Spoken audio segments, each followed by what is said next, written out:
Good morning, everyone. I am Maria Juweyn S. Liwag from BSE1C, and for today's video, I'm going to show you 10 real-life problems about measure of variability. Okay, so for the first example, a girl asks her classmates how many glasses of water they drink on a typical day. This is one of the easiest example for measure of variability in terms of real-life situations. All we need to do first is to know the set of scores, then proceed to solving it 3 times. And it was the range, standard deviation, and the variance. Another set of examples is the basketball scores per quarter in a game. If you want to know its differences in between the gaps, you can solve it by solving its range, standard deviation, or variance. Remember that we can solve the variance by itself as long as we don't solve the standard deviation first. So it's like killing 2 birds in 1 stone as we solve it further. Third example is one of the talk of the town nowadays, especially probably next year. It's the 2022 election. So what we will find out in order to apply the measure of variability is, for example, the ages of the candidates who is running for presidency. Next example, the fourth one, is about classrooms. We can measure the variability for the set of scores in a science test for room 1 and room 2.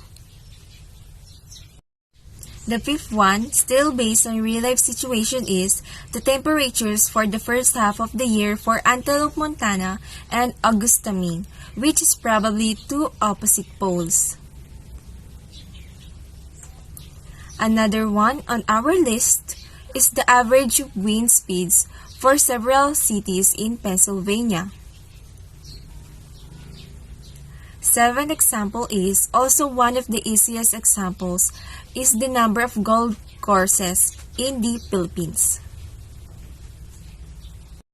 Next example, our 8th example, is where a lot of people are familiar with since we all use it every day. It's the countries with the most internet users. And of course, when it comes to Southeast Asia part of the earth, Philippines is probably included in that list as we are what they call the social media country, since we always use social media every day. Second to the last set of examples in our list is the number of exercise for each person.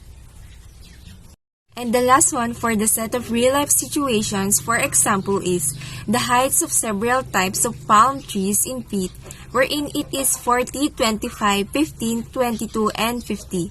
So we will simplify it by simply getting first the range, where we will get the highest to lowest score, which is 15 and 50. We will get its difference and the answer will be 35. Next one is standard deviation that uses 2 formulas. The formula is standard deviation, or S, is equal to the square root of the summation of the quantity x minus mean squared all over n. And by simplifying it, we can get 12.75 if we were going to use the formula 2.1, and we can get 14.25 if we're going to use the formula 2.2. And also, as I said earlier, we can automatically get the variance also by solving it. So the answer will be 162.64. That is so easy, right? We didn't know that we can apply the measure of variability in real-life situations in an easy way. I hope you learned a thing or two in this video as we tackle about measure of variability. Again, I am Maria Juweyn Liwag from BSE1C. Thank you for watching and see you on the next one.